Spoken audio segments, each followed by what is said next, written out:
Hello mga idol, share ko lang po sa inyo mga idol. Ito po yung nabili kong keyboard converter mga idol. As you can see, this is my first time mga idol na makahawak ng ganito mga idol. No? Ang nakagustuhan ko lang mga idol kasi compatible po siya mga idol sa Android user or Manzanas user mga idol. No? So napakasulit mga idol sa murang halaga mga idol.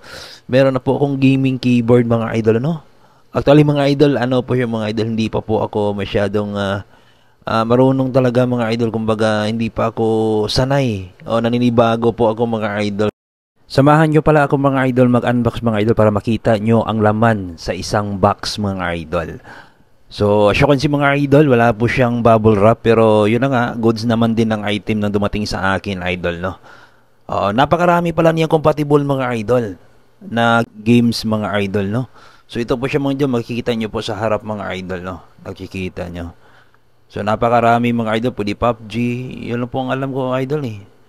Tsaka siyempre mga idol, itong Call of Duty kasi ito lang naman nilalaro ko mga idol. So inside the box mga idol, ito po yung kasama niya mga idol. Una, ito po yung mouse natin mga idol na napakagandang RGB at saka itong phone holder or tablet holder at saka pinaka-importante mga idol, ito po yung keyboard converter at saka siyempre mga idol, ito po yung keyboard natin mga idol na napakaangas ng RGB niya mga idol. Nakakatawa mga idol kasi this is my first time mga idol. Ito po yung mousepad na kung tawagin mga idol, no.